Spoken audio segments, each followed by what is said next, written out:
할렐루야. 할렐루야. 네, 잘 오셨습니다. 네, 이렇게 얼굴 뵐 수 있어서 너무나 좋고 오늘도 은혜가 가득한 예배의 날이 될 줄로 믿습니다. 우리 작업대 계신 분들과 이렇게 인사할까요? 오늘도 잘 오셨습니다. 네, 잘 오셨습니다. 잘 오셨습니다. 또 이렇게 인사할까요? 하나님이 당신과 함께 하십니다. 당신과 함께 하십니다. 네, 좋습니다. 오늘 영어 예배도 함께 드려지는 날입니다. 그래서 우리가 오늘 본문 시편 20편 1절에서 9절까지의 본문을 근거로 이 시대에 우리는 무엇을 구해야 하는가 라는 제목으로 함께 은혜를 나누고자 합니다. 말씀 제목 한번 따라해 보실까요? 이 시대에 우리는 무엇을 구해야 하는가? 네, 말씀 제목이 뭔가 굉장히 큰 사명이 있는 듯 보이죠? 여러분들은 사명자임을 잊지 마시기를 바랍니다. 우리 성도님들 기도하실 거예요. 여러분들의 기도 속에는 무엇이 포함되어져 있습니까? 다르게 표현을 하면 어떠한 기도 제목들이 포함이 되어져 있냐라는 겁니다. 저를 포함해서 대부분의 분들은요, 자신을 비롯하여서 가족들을 위해서 기도하는 것이 대부분일 거예요. 그렇죠? 아니면은 하나님과 나의 관계에 초점을 맞춰서 기도하시는 것이 기도 전체에서 한 7, 80%를 아마 차지하지 않을까 이런 생각이 듭니다. 물론 어떠한 분들은 내가 아는 지인들을 위해서 기도를 하고요. 우리 함께 신앙생활하는 우리 교회에 있는 교우들을 위해서도 기도하시는 분도 있고, 또 어떠한 분들은 나라를 위해서, 또 세상을 위해서, 세계를 위해서 기도하시는 분들도 있을 것입니다. 사실 어떠한 것들을 기도하든지 간에 기도한다는 것 자체가 굉장히 훌륭해요. 기도할 수 있는 것이 훌륭하고 기도한다는 것이 훌륭합니다. 그런데요, 이 모든 것들, 내가 하나님과의 나의 관계, 내 가족들을 위해서만을 기도하는 것도 너무나 훌륭하지만 이 시대를 살아가는 우리들의 기도가 여기서 멈춰서 되겠냐라는 거예요. 하나님께서 원하시는 기도의 모습이 어떠한 것이고 우리의 사명은 무엇이냐라는 거예요. 단순히 나와 내 가족들, 내가 아는 지인들의 인생의 안녕을 위해서만 기도하는 것이 정말로 하나님의 뜻일까라는 것입니다. 사실 그렇지는 않을 것입니다. 때문에 오늘 말씀을 통하여서요, 우리가 어떠한 기도를 해야 할지, 더 나아가서 우리의 기도의 방향성이 어디로 나아가야 할지를 함께 나눠보고자 합니다. 오늘 말씀 1절에서 5절까지의 말씀은요, 백성들이요, 왕을 향하여서 기도하는 거예요. 고백을 하는 거예요. 왜냐하면 당시에 전쟁에 나가기에 앞서서 제사들을 드렸는데 그때에 그 앞서서 백성들이 왕을 위해서 이같이 기도를 했다라는 거예요. 1절 말씀을 함께 한번 읽어보도록 할까요? 1절이요. 시작. 환난 날에 여호와께서 내게 응답하시고 야곱의 하나님의 이름이 너를 높이 드시며. 예, 우리가 함께 보고 있는 개역개정 성경에서는 명확하게 등장하고 있지 않은데 제가 세 번역을 한번 읽어드리도록 하겠습니다. 환난 날에 여호와께서 임금님에게 응답하시고 야곱의 하나님의 이름이 임금님을 높이시며 라는 표현입니다. 그러니까 우리가 함께 읽었던 본문에서 너, 내게 라는 이 주체가 누굽니까? 임금이라는 거, 왕이라는 거예요. 그렇게 한번 제가 읽어보겠습니다. 환난 날에 여호와께서 왕에게 응답하시고 야곱의 하나님의 이름이 왕에게 높이 드시며 라고 백성들이 이같이 고백을 하고 있는 것입니다. 여러분, 여기서 말하고 있는 환난 날이 무엇일까요? 왕에게 환난이 뭐가 있을까요? 전쟁이죠. 전쟁. 근데 왜 전쟁을 왜 환난이라고 표현을 할까요? 왕의 힘과 능력으로만 그 전쟁을 100% 이길 거라는 확신을 할 수 없기 때문에 그래요. 그렇지 않습니까? 전쟁이라는 것도 세상 만사가 다 변수가 많고 우리가 예측하지 못한 일들이 굉장히 많지 않습니까? 100% 만약에 승리가 확정된 전쟁이라고 한다면 여기서 환난이라는 표현을 안 했을 거예요. 어떤 한 일, 하나의 사건, 뭐 그 정도로만 표현을 했겠죠. 근데 이러한 환난, 즉 전쟁을 앞두고 있기 때문에 백성들이 왕을 향해서 이 같은 고백을 하는데 하나님께 고백을 합니다. 근데 어떠한 하나님이라고 고백을 하고 있냐면 야곱의 하나님이래요. 야곱의 하나님. 왜 야곱의 하나님이라고 그러냐면 창세기 35장을 보면요, 야곱의 환난 날에 응답하시는 하나님의 모습이 너무나 잘 드러나고 있습니다. 하나님께서 야곱과 동행하시고 그에게 구원을 주시고 그의 삶을 인도하시는 모습이 명확하게 드러나는데 이것을 알고 있던 이스라엘 백성들이 야곱에게 있었던 그 하나님의 모습이 우리 왕에게도 있기를, 그 전쟁 가운데서 구원과 하나님의 인도하심이 있기를 간절히 고백하고 있는 것입니다. 이어서 백성들이 또 어떠한 고백을 하냐면 2절 말씀을 우리 함께 한번 읽어보도록 하겠습니다. 시작. 성소에서 너를 도와주시고 시온에서 너를 붙드시며. 여러분, 성소가 뭐 하는 곳이에요? 성소. 성전과 성소가 뭐가 다른가요? 글자가 다르죠. 뭐가 달라요? 네. 성소가 성전이, 지금으로 개념은 성전이겠죠. 그러면 말씀을 다시 보시면 성소에서 너를 도와주시면, 그러니까 성소에서 왕을 도와주시며 라고 고백을 합니다. 이 성소라는 곳은 하나님의 임재가 강력하게 나타나는 장소입니다. 맞습니까? 근데 하나님의 임재하심이 성소에서만 나타나는 걸까요? 그렇지 않아요. 당시에 제가 이렇게 말씀드리는 이유는 당시에 이스라엘 백성들의 신앙관 중에 하나가 무엇이냐면 성소에서만 하나님을 만날 수 있다라는 생각을 갖고 있었어요. 성소에서만 하나님의 임재가 있고 성소에서만 하나님을 마주할 수 있다라고 생각을 했었습니다. 하지만 그렇습니까? 그렇지 않아요. 단지 이 성소는 하나님의 임재를 보다 더 강력하게 마주할 수 있는 곳이라는 거예요. 그럼 왕이 어디를 나가서 전쟁을 하든지 간에 관계없이 하나님의 임재하심이 강하게 나타나지게 해달라는 거예요. 그게 전쟁의 자리이든 왕이 왕궁에 있든 그 어떠한 곳이든 간에 하나님은 늘 어디서나 계시는 분이시니 왕과 함께 그렇게 있어달라라고 이렇게 고백을 하는 것입니다. 또 뭐라고 표현하냐면 시온에서 너를 붙드시며, 시온은요 다윗 왕이 궁이 있는 곳이에요. 또 무엇이냐면 하나님과의 맺은 그 언약궤가 있는 곳이에요. 즉 이스라엘 백성들과 하나님이 맺은 그 언약궤가 있는 곳이 시온입니다.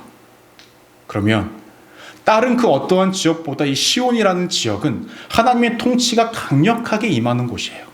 즉 왕이 어디를 가든 하나님의 통치가 이렇게 강력하게 임하여지는, 하나님의 보호하심과 도우심이 강력하게 임하여지게 해달라고 백성들은 이같이 고백을 하고 있는 거예요.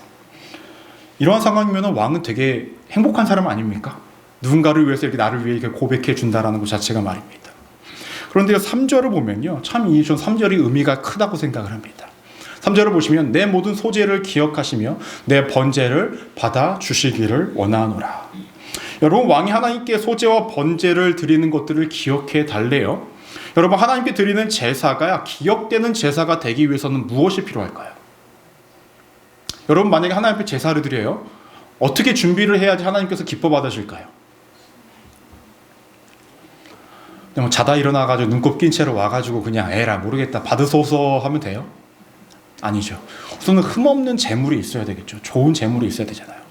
하나님께 드리는 재물은 흠이 없어야 된다라고 이야기하니까 뭐 흠 없는 재물만 있으면 되냐라는 거예요.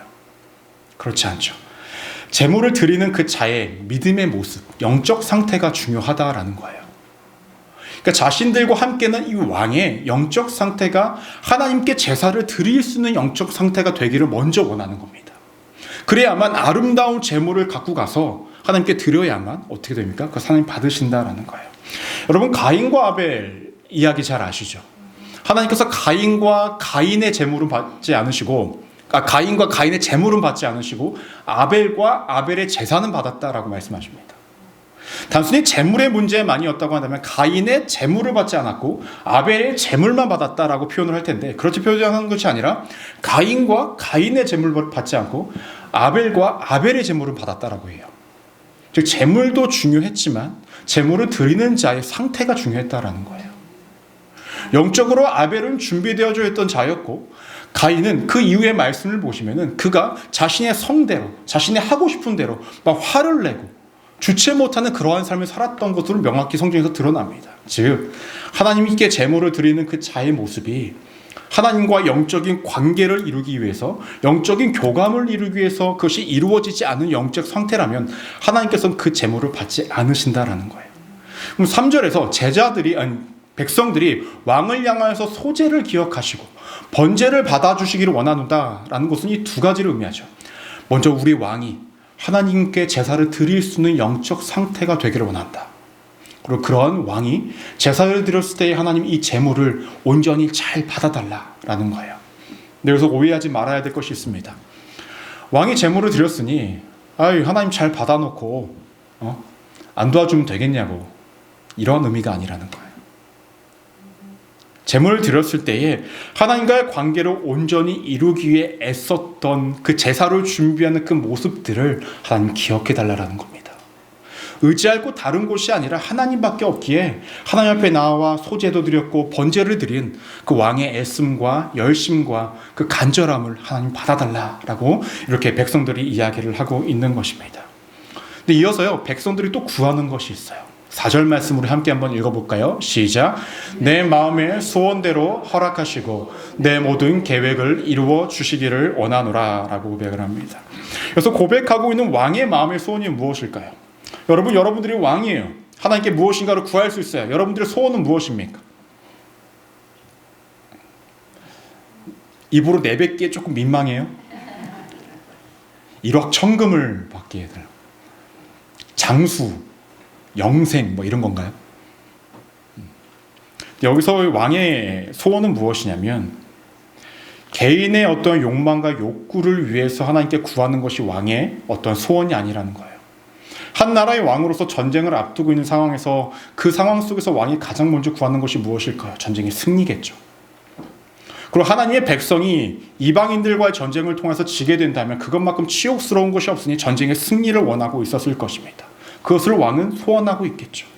더 나아가서 무엇을 소원하냐면 내 모든 계획, 그러니까 전쟁을 하는 데 있어서 모든 계획한 것들, 전략과 이 모든 것들을 하나님께서 이루어 주길 원한다. 그러니까 단순히 전쟁의 승리만을 원하는 것이 아니라 이 왕이 계획한 모든 것들, 이 전략들이 정말 하나님께서 도와주심으로 통하여서 전쟁을 하는 그 과정 속에서도 하나님이 왕과 함께하고 있다는 것을 왕이 느끼고 경험함으로 그 전쟁에 대한 두려움 없이 앞으로 나아가게 달라고 그렇게 기도를 하고 있다는 거예요. 우리 삶도 마찬가지죠. 여러분, 결과만 좋은 게 좋으세요? 과정도 좋고 결과도 좋은 게 좋으세요? 목사님, 결과라도 좋으면 그게 어디예요? 물론 그렇긴 한데 그 과정마저도 하나님의 임재하심을 너무나 강력하게 느낀다면 그 과정이 힘들고 어려도 제법 견딜만 하고 나아갈 수 있다는 거죠. 백성들은 그것 따지도 왕을 위해서 구하고 있습니다. 마지막으로 구하고 있는 것은 무엇이냐면 5절 말씀으로 함께 한번 읽어볼까요? 시작.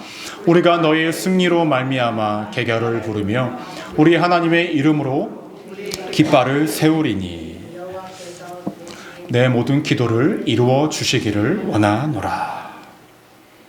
그래서 왕을 통해 얻게 되는 것이 무엇이에요? 승리. 그렇죠? 전쟁에서의 승리. 근데 이 왕을 통해서 얻게 되는 승리가 왕만의 승리가 되나요? 누구의 승리가 되기도 하죠? 백성들. 그래서 5절 말씀을 보면 뭐라고 이야기합니까? 우리라고 표현을 합니다. 즉 백성들은 왕과 개별적으로 떨어진 존재가 아니라 우리라는 믿음의 공동체라는 거예요. 그러니 왕의 승리를 통해 우리에게도 승리를 허락하여 주시고 이 승리를 통해 하나님이 임재하신 것 도우심을 우리 모두가 알고 깨닫게 하여 주시옵소서. 그래서 전쟁에서 돌아오는 그 길에는 깃발을 들고 나아가게 하나님의 이름에 야훼 이름의 깃발을 들고 나아갈 수 있도록 우리를 도와달라라고 간절히 이렇게 고백을 합니다. 여러분, 그렇다면 이 5절까지의 말씀을 통해서 우리가 누구를 향하여 기도를 하고 누구를 위해서 기도를 해야 되냐라는 거예요. 첫 번째로 기억하셔야 될 것은 리더자들을 위한 기도가 필요하다라는 것입니다. 리더자들을 위한 기도. 그래서 리더자라고 한다면 우리 한 나라의 대통령, 국회의원들, 위정자들만을 이야기하는 것이 아닙니다. 우리가 살아가는 모든 곳에는요, 역할적 차이를 통하여서 리더자들이 반드시 있길 마련입니다. 우리 성도님들 댁에 가시면 가장이 계실 거예요. 그렇죠? 그것이 가장의 역할을 남편분들이 하실 수도 있고 우리 성도님들 본인이 하실 수도 있고 아니면 자녀분들이 하실 수도 있겠죠. 그 가장을 위해서 기도해야 된다라는 것입니다. 여러분, 우리가 신앙생활을 할 때 각 구역이 있는데요, 구역장들이 있어요. 그렇죠? 구역장님들을 위해서도 기도해야 된다라는 거예요. 우리 순복음 소망교회에 있으면은 리더자가 누구죠? 본인들이세요? 각자의 역할도 다 있지만 제가 그래도 책임지고 감당할 리더의 역할은 저를 위해서도 기도해 주시고 또 나라의 대통령과 위정자들을 위해서 또 여러분들이 계신 직장과 사업장에서 누군가의 리더자가 있으면 그 사람을 위해서 우리가 늘 기도해야 된다라는 거예요. 즉 기도의 방향성이 우리가 늘 나에게만 이렇게 초점을 맞추는 것이 아니라 이제 세상을 향해서 타인을 향해서 나가는 기도의 방향성이 되어야 한다라는 것입니다. 이것이 우리가 세상을 살아가면서 감당해야 할 사명 중에 하나라는 것입니다. 여러분, 전 개인적으로 정치 이야기 이 자리에서 하는 거 별로 원하지 않고 좋아하지 않는데요. 지금 전 세계를 보면요, 분열과 다 분쟁이 심해지고 있고요. 아무리 좋은 의견이 있다고 할지라도요, 반대를 위한 반대들이 난무합니다. 그렇지 않습니까? 또 각 정당이 이득이 되지 않고 자신들의 업적이 되지 않으면 어떻게 되죠? 무조건 못하게 하고 무조건 다 깎아내립니다. 언론도 마찬가지예요. 이런 것들을 적나라하게 다 드러냅니다. 근데 여러분, 언론에서요, 이러한 모습이 나타나면요, 사람들에게 어떠한 영향을 끼칠까요? 우리도 저래도 된다라는 생각이 듭니다. 그렇지 않습니까? 반대를 위한 반대를 하는 사람들이 있어요. 언론에서 저렇게 나오니 우리도 당연스럽게 그렇게 하는 것이 나쁘지 않다라고 여긴다라는 거예요.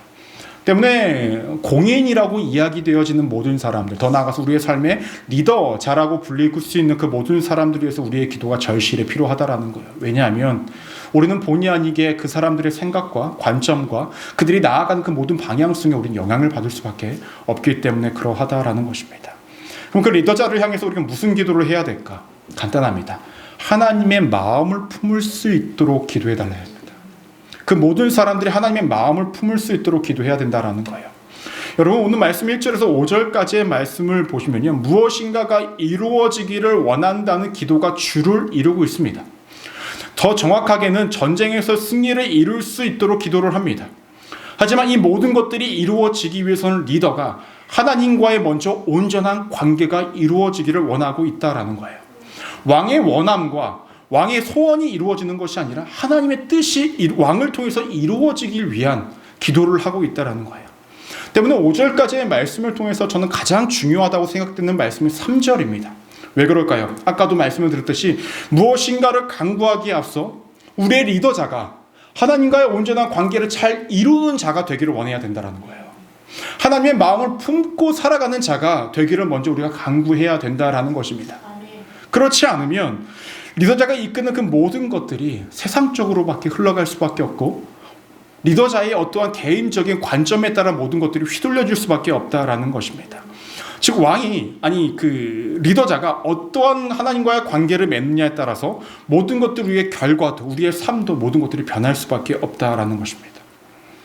좀 설교문 준비하다가요, 여러 번 썼다 지웠다 했습니다. 어디까지 이야기를 해야 될까? 예전에 그 사역을 할 때에 저는 정치적인 항상 중립을 유지하자라는 것이 이제 제 마음입니다. 물론 이제 그 안에 이제 기도를 해야 할 부분들은 열심히 기도를 하죠.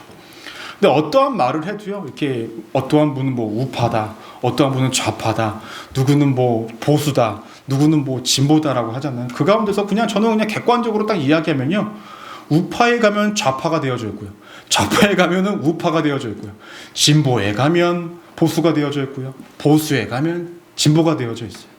저의 의지와는 관계없이. 왜 이러한 일이 발생이 되어질까? 개개인의 관점으로 바라보니까 그래요. 리더자를 위해 기도할 때요, 우리가 정말로 중요한 것이 무엇인지 아십니까? 나는 정말로 리더자를 위해서 기도하는 그 모든 것들이 정말로 하나님의 뜻에 맞는 기도인가를 우리가 바라볼 수 있어야 돼요. 우리가 기도할 때요, 많은 것들 나의 생각을 비추어서 기도를 합니다. 그렇죠? 내가 생각하기에 옳다고 여긴 것을 토대로 누구를 위해 기도를 해요? 여러분들 자녀를 위해 기도하실 때 어떻게 기도하셨어요? 우리 아들이 어느 대학교 가고 어디에 취업을 하고 다 여러분들 생각 주입하셔서 기도를 하셨죠. 그렇지 않습니까? 하지만 하나님이 원하시는 것이 그것일까? 아니라는 거죠. 기도하는 자들이 먼저, 오늘 말씀에선 백성들이 먼저 그들이 하나님과의 먼저 온전한 교제로 하나님의 뜻이 무엇인지를 발견할 수 있었어야 됐고, 그것을 통해서 하나님의 왕을 통해서 이루고자 했던 것이 무엇인지를 기도하는 자들이어야 했다는 거예요. 우리 역시도 마찬가지죠. 리더자들을 위해 기도할 때에 나의 생각이 그 사람을 통해서 일구어지기를 원하는 기도가 아니라 먼저 그 사람이 하나님과의 온전한 관계를 통하여서 하나님의 마음을 품는 자가 되게 해달라고 기도해 주셔야 됩니다. 여러분, 모든 리더자들이요, 하나님을 다 믿었으면 좋겠지만 사실 그것이 가능한가요? 그렇진 않아요. 적어도요, 우리의 삶 가운데 있는 어떤 리더자가 하나님을 믿지 않더라도 그 사람의 마음 가운데에, 그 사람의 생각 가운데에 하나님의 마음과 하나님의 생각과 하나님의 성품이 있게 달라고 기도하셔야 됩니다. 더 나아가서 그 사람 안에 하나님의 공의와 정의, 하나님의 사랑과 자비가 있어서 모든 것들이 하나님의 뜻 가운데 이루어지게 달라고 기도하셔야 돼요. 여러분, 하나님 믿는 사람이 리더가 됐는데 그 사람이 하나님 믿는 것과는 완전히 전혀 관계없이 리더자의 역할을 감당한다면 그것만큼 하나님의 영광 가리는 일이 어디 있겠습니까? 그렇지 않습니까? 때문에 하나님 믿는 것도 중요하지만 그 안에 믿는 사람이든 아닌 사람이든 그 안에 하나님의 마음을 품은 자들이 올바른 리더자의 역할을 감당하게 해달라고 우리의 기도가 그렇게 이루어져야 한다는 것입니다. 여러분들이 이러한 기도를 하기를 소망합니다. 여러분들의 삶 가운데 놓여져 있는 많은 리더자들이 여러분들의 성에 차지 않는다, 마음에 들지 않는다 라는 것들이 많이 생각되어질 수 있어요. 근데 마음에 들지 않고 성에 차지 않는 그 부분이 무엇 때문입니까? 여러분들에게 득이 되지 않아서, 여러분들을 만족시키지 않아서 무엇 때문입니까? 성에 차지 않는 부분이 하나님의 뜻이 하나님 뜻과의 어떤 비교를 통하여서 성이 차지 않는다라고 고백해 보신 적이 있으십니까? 아니면 단순히 나의 생각과 달라서 성이 차지 않는다고 고백하고 있는 것은 아닙니까? 우리의 기도의 방향성이 내가 먼저 기도하기 전에 하나님의 뜻 가운데 있어야 되고 하나님의 마음을 먼저 품음으로 기도하셔서 여러분들을 통하여서 이루어지는 리더자들을 위해 향한 그 기도가 아름답게 결실을 맺기를 주님의 이름으로 간절히 축원합니다. 6절 말씀 함께 보도록 하겠습니다. 함께 읽겠습니다. 시작. 여호와께서 자기에게 기름 부음 받은 자를 구원하실 줄 이제 내가 아노니. 이 말씀은요, 백성들이 이야기하는 것이 아니라 제사장이 이야기하는 겁니다. 백성들의 기도를 통하여서 이 제사장이 고백을 하는데요, 우리말 성경과 다르게 히브리어를 보니까요, 어떻게 시작을 하냐면 우리의 말씀은 여호와께서 자기에게 기름 부음 받은 자를부터 시작을 하잖아요. 그렇죠? 근데 히브리어 성경에는요, 이제 내가 아노니부터 시작합니다. 이제 내가 알았다. 이제 알았다. 무엇을 알았을까? 경험적으로 알았다라는 거예요. 하나님께서 기름 부음, 하나님께서 세우신 자는 구원하시는 줄을 내가 경험적으로 알았다라는 거예요. 이해가 되십니까? 그런데 여기서 보면은 하나님께서 이루어지는 것을 보는데 그것을 어떻게 이루어지냐면은 그의 오른손에 구원하는 힘으로 그의 거룩한 하늘에서 그에게 응답하시리로다 라고 표현을 합니다. 그래서 하나님의 오른손은 무엇이냐면 출애굽기 15장 6절 말씀 우리 함께 한번 읽어볼까요? 시작. 여호와여 주의 오른손이 권능으로 영광을 나타내시리이다. 여호와여 주의 오른손이 원수를 부수시리이다. 이 고백은 무엇이냐면 이스라엘 백성들이 홍해를 건넌 다음에 모세가 하나님을 찬양하는 거예요. 도무지 불가능할 것처럼 여겨졌던 그 상황이 어떻게 됩니까? 물이 갈라졌고 백성들이 안전하게 건넜고 따라왔던 애굽의 군대들을 처참하게 다 죽게 됩니다. 그것이 누구의 손길로 통하여서? 하나님의 오른손을 통하여서. 즉 왕을 통하여서 일구어가는 모든 전쟁과 모든 것들이 불가능한 것처럼 여겨지는 모든 것들이 하나님의 오른손을 통하여서 모든 것들이 구원에 이를 수 있다라는 것을 이 제사장이 뭐라고 이야기합니까? 내가 경험적으로 알았다 라고 표현을 합니다. 때문에 백성들이 앞으로도 그들의 삶 가운데 내세워야 할 것이 무엇이냐라는 거예요. 7절 말씀을 함께 읽어보도록 하겠습니다. 7절 시작.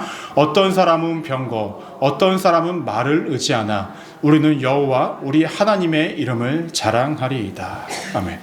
여러분 전쟁을 할 때요, 병거가 많고요, 말이 많고요, 무기가 좋으면요 사람들이 열광합니다. 왜냐면 이길 수 있으니까요. 이 세계에 처음에 핵무기가 나왔을 때요, 핵을 갖고 있던 나라가 절대적인 강자 아니었습니까? 그렇죠. 사람들은 그 무기와 어떠한 것들을 갖고 있으면 그것이 자신들을 구원해주고 이기게 해주고 승리하게 이루어줄 거라는 확신을 갖고 열광을 하기를 시작합니다. 하지만 하나님께서는 뭐라고 말씀하셨냐면은 신명기 17장 16절 말씀 보도록 하겠습니다. 시작. 그는 병마를 많이 두지 말 것이요 병마를 많이 얻으려고 그 백성을 애굽에서 돌아가게 하지 말 것이니 이는 여호와께서 너희에게 이르시기를 너희가 이후에는 그 길로 다시 돌아가지 말 것이라 하였음이며. 왕이 갖춰야 할 모습 중에 하나가 무엇이냐면 병마와 말을 많이 갖지 말라라는 거예요. 왜냐하면 그러한 것들을 의지하는 것이 아니라 하나님을 의지하라는 거죠. 더 나아가서 백성들을 그 많은 병마와 말을 관리하는 데 사용하지 말고 되려 그들은 하나님께 영광을 돌리기 위해 그 역할을 감당해야 된다라는 거예요. 즉 정쟁의 승패는 하나님께 달려있는 것이니 너네가 병마와 무기와 그 어떠한 것들을 의지하지 말고 하나님을 의지하는 자가 되라. 즉 백성들이 자랑해야 할 것은 자신들이 갖고 있는 무기가 아니라 무엇입니까? 하나님이 되어야 한다라는 거예요. 그럼 병마와 말을 자랑했던 자들의 결론은 무엇일까요? 8절 말씀을 보면 이렇게 언급합니다. 그들은 비틀거리며 엎드러지고 우리는 일어나 바로 선다. 세상에 어떠한 강함과 무엇인가를 지켜줄 것이라 여겼던 그것들을 가지고 외쳤던 자들은 비틀거리며 엎드려지만 우리 누굽니까? 이스라엘 백성들. 이들은 일어나 바로 선다. 설령 넘어짐이 있어도 바로 회복하여 일어설 수 있다는 거예요. 그러면 우리의 기도의 방향성은 명료해집니다. 무엇일까요? 나뿐만 아니라 타인을 향해 나아갔으면 그래서 우리가 두 번째로 기억하셔야 될 것은 무엇이냐면 우리의 기도는요, 하나님의 권능을 체험하는 기도가 되어야 한다는 거예요. 따라해볼까요? 하나님의 권능을 체험하는 기도. 오늘 말씀 6절에서요, 제사장은 이제 알았다, 내가 경험적으로 알았다라는 거예요. 하나님의 권능을 경험했다라는 거예요. 그분의 구원을 경험함으로 내가 알았다라는 것입니다. 제가 수요 예배 때 여러분들을 안수해주고 기도할 때에, 자녀분들을 위해 기도할 때에 하는 기도가 있습니다. 그것은 무엇이냐면 여러분들의 자녀분들이 인격적으로 하나님을 경험하게 해달라는 거예요. 인격적으로 하나님을 경험하면 말씀을 많이 몰라도 주어진 말씀 속에서 하나님의 임재하심을 경험할 수 있고, 그 인격적인 하나님의 경험은 그의 신앙을 흔들리지 않게 붙잡아 줄 수 있는 가장 큰 힘과 능력이 된다라는 거예요. 때문에 우리가 기도해야 할 방향성은 어떠한 지식적인 것들을 많이 이야기하고 기도하는 것도 너무나 좋지만, 리더자들이 향해서나 우리 주변에 있는 모든 사람들이 하나님의 임재를 경험하는 기도를 해야 된다라는 거예요. 그래서 체험할 수 있는 삶이 되게 해달라고 우리가 기도를 해야 한다라는 것입니다. 때문에 제사장은 명료하게 뭐라고 이야기합니까? 내가 알았다, 경험적으로 알았다라는 거예요. 하나님의 손이 구원하고 이 전쟁에서 승리는 하나님의 손길에 달려있다라는 거예요. 세상 사람들은 여전히 병마와 무기와 자신들의 숫자와 모든 것들로 자랑하지만, 그것들이 자신들을 지켜줄 것이라 이야기하지만, 진짜 우리를 지킬 수 있는 것은 무기도 겉으로 드러나는 모습도 아닌 오직 하나님이심을, 그분만 의지하고 그분만 우리가 바라볼 수 있다고 한다면 그 모든 것들은 하나님의 계획 속에서 승리를 이룰 수 있고 구원을 받을 수 있다라는 거예요. 왜냐하면 무기는 다른 무기로 대체할 수 있지만 하나님은 그 어떤 것으로도 대체할 수가 없기 때문에 그러하다라는 것입니다. 이러한 고백과 이러한 경험은요, 한 사람에게만 이루어져서는 안 돼요. 백성들이 백날 그 왕을 향해서, 리더를 향해서 우리 왕이 하나님을 경험하게 해주십시오, 하나님을 알게 해주시고 하나님과 온전한 관계를 잘 맺게 해주십시오라고 기도를 해봐야 그것은 큰 의미가 없다는 겁니다. 왠지 아십니까? 백성들이 이렇게 기도했을 때 왕이 일구어가는 모든 과정 속에서 자신들이 원하는 대로, 자신들이 희망했던 대로 그 결과가 이루어지지 않으면 어떻게 될까요? 왕을 향해 손가락질합니다. 저 왕 무능력하다고. 때문에 기도하는 자들도 그의 삶 가운데 하나님의 권능을 체험하는 기도를 할 수 있어야 되고, 그런 것들을 강구해야 한다는 겁니다. 아까도 말씀드렸죠. 우리는 편협합니다. 내가 중립에 서 있다라고 생각을 하지만 내가 받는 영향에 따라서 내가 이쪽에 서기도 하고 저쪽에 서기도 하고 뒤에 서기도 하고 앞서가기도 하고 하는 것이 우리예요.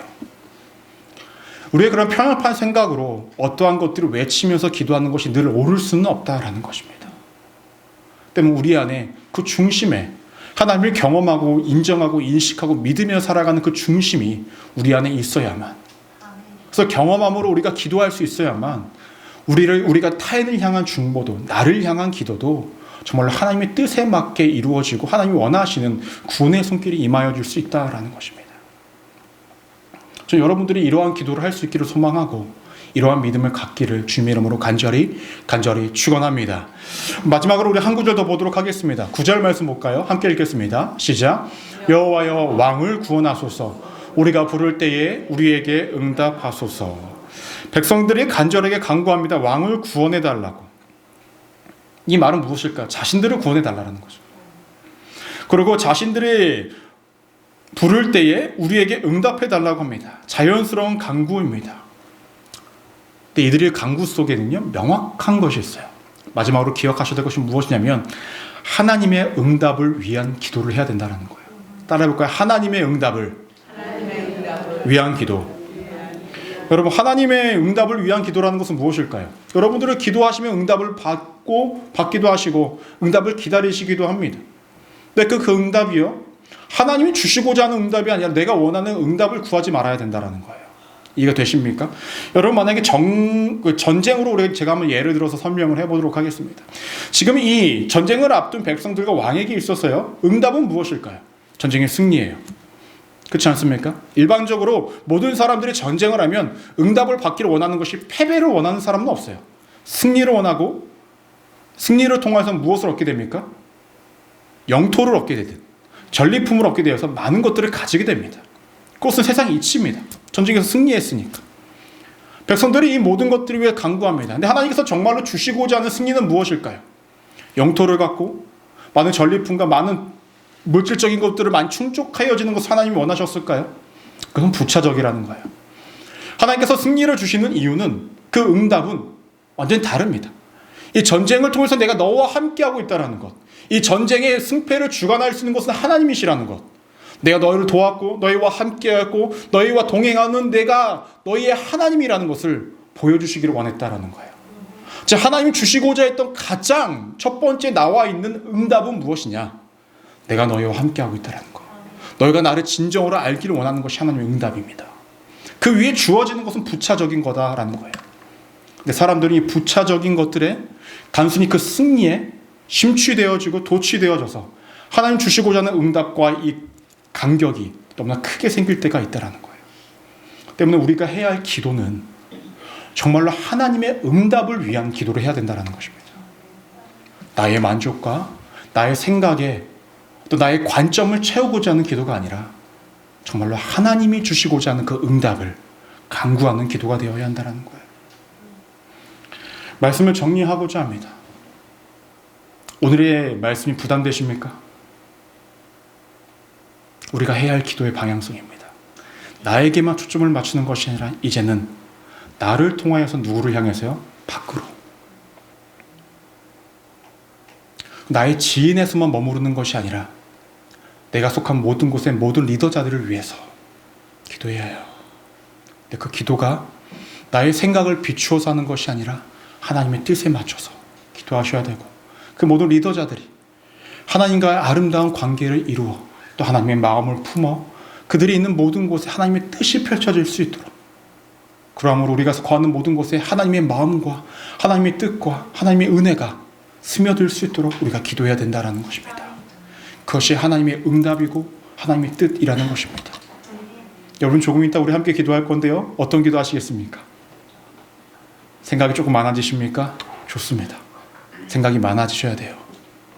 이제는 기도하는 것 자체도 너무나 귀하고 존귀하고 아름답지만 이제는 보다 더 한 걸음 나아가 하나님이 원하시고 하나님 기뻐하시는 기도의 모습까지도 갖추는 우리 순봉 소망교회 성도님들 되시기를 주님의 이름으로 간절히 축원합니다. 기도하시겠습니다.